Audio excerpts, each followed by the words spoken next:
Eisim į geležinkelių stoties Kybartų požemius. Tie požemiai buvo pastatyti 1870 metais, o juos netyčia atrado 2002 metais statybininkai.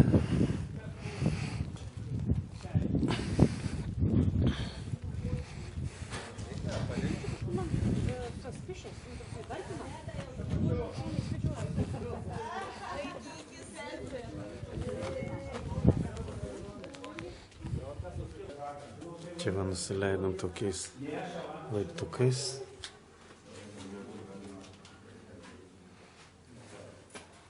Čia yra apsaustas, užsideda, kad jinai platesnį būtų, storesnį biskį. Tai va, įlindom į požemius. Čia eksponuojama tokios pasieniečių detalės.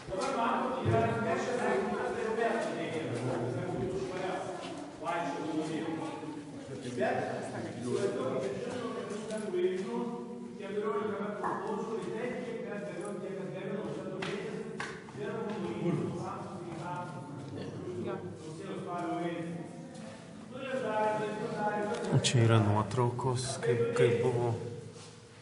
Yra vandens. Šis plytos yra virš praktiškai visą gyvenimą buvę vandenį. Nes ta juoda linija, tai reiškia, kad iki 2002 metų buvo tiek vanduo. Apie 100 virš metų buvo vanduo, jūs siūlą radote. Ne, čia siūlas, čia buvo paroda tokia.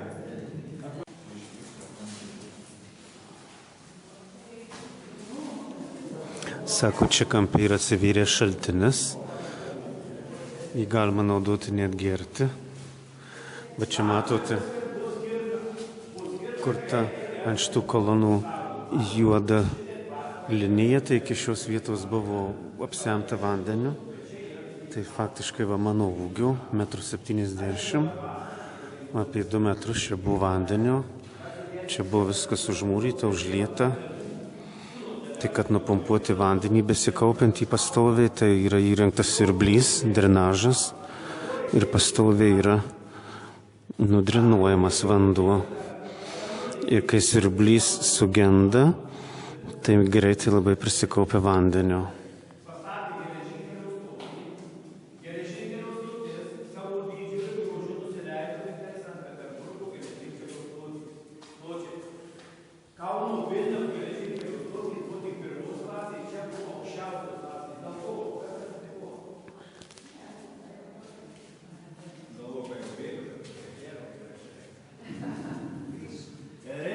Kodėl? Todėl, kad pas mus pastoviai atvažinėdavo caras.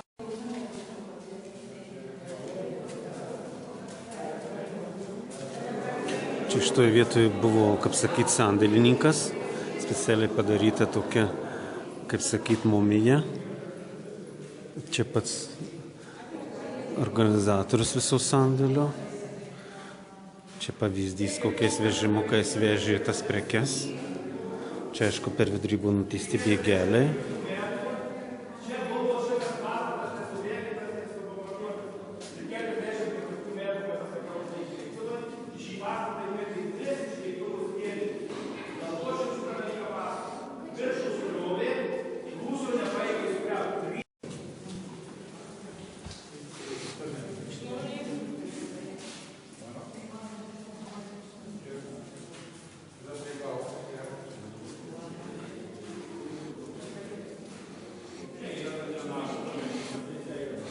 Aišku, rengiant ekskursijas, tai reiktų nutiesti bent jau medinį taką, kad žmonėm vaikščiot pirmyn atgal 2 takus ir apšvietimo daugiau reikia. Čia tiesiog prietema, nelabai kas ir matosi.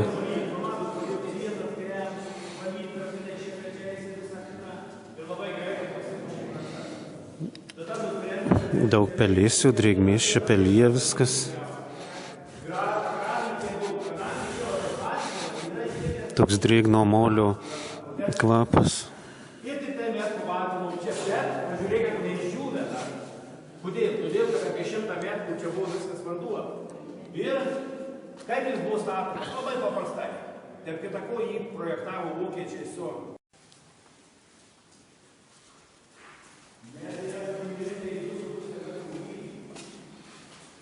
Štai tokie buvo langai.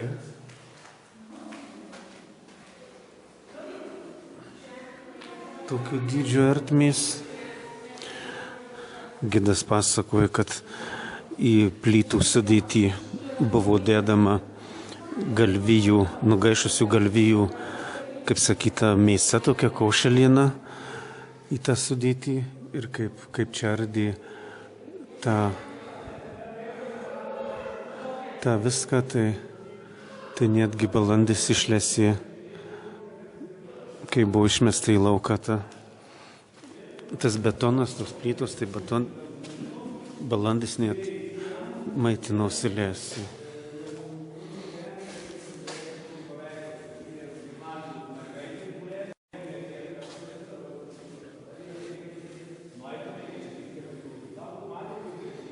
Čia kaip įdomiai atsišviečia.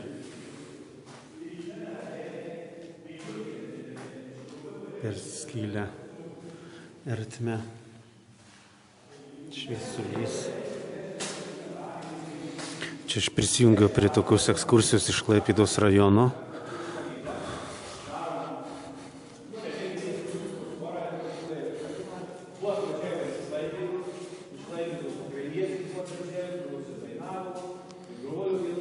O truputį jau yra paklota, paaukštinta.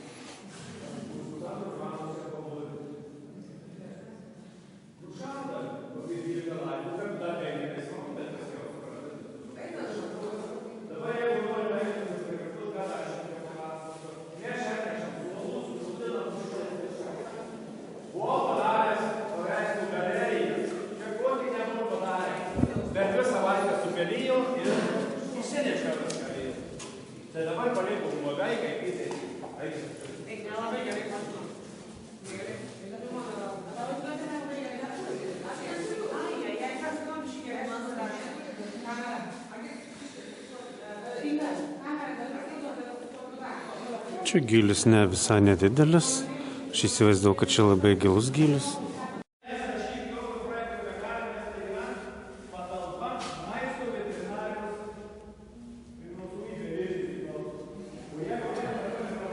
Čia toks paveikslas, siena tokia padaryta įdomi. Čia yra ta siena va dar užgriuvus, užmūryta. Ten įdomu, kas toliau tęsiasi. Taip ir neaišku.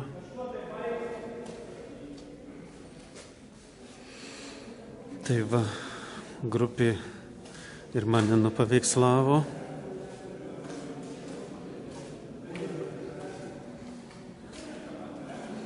Labai patenkintas, kad papuoliau čia į šitą urvą. Bus ką jums parodyti. Tikrai rekomenduoju atvykti patiems patirti šitą jausmą, šitą šaltį. Karštom dienom čia labai gerai atsigaivinti, atsivysinti.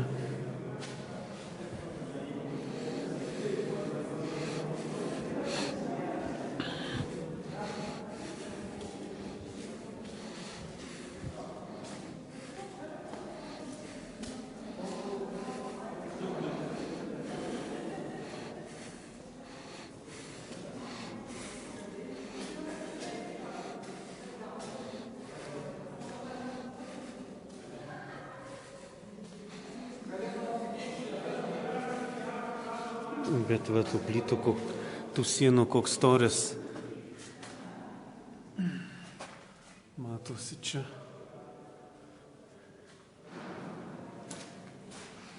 Einu, kad manęs nepaliktų. Dar paliks, užrakins.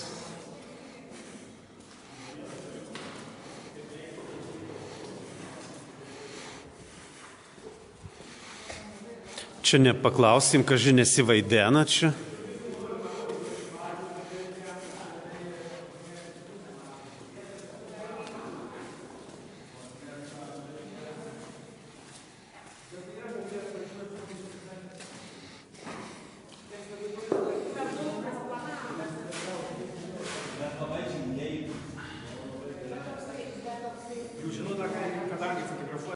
Pats, nes šis, matot, jų nepastatysi. Matot, koks va?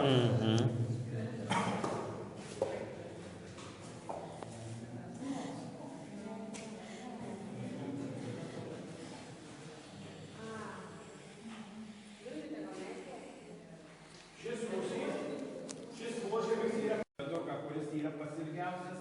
Tai mūsų viadukas, kuris yra 270 metrų ilgio, yra pats ilgiausias per geležinkelį. Netyčia viadukas, kaip šiais informatysiu. Autocisterna dujų ir pripūtė dujų į tuos tunelius. Ir tie kareivukai, kai 20 kareivų žuvo. Ir praktiškai nebuvo nei vieno rusų trupybės žmogaus, buvo visi išsibraukti. Ir šiandien dienai, kurie, reiškia, jau yra tie paminklai lygtai nunešami, į šitą niekas nekiša nagų. Net tos komisijos, nežinau netgi ką vadina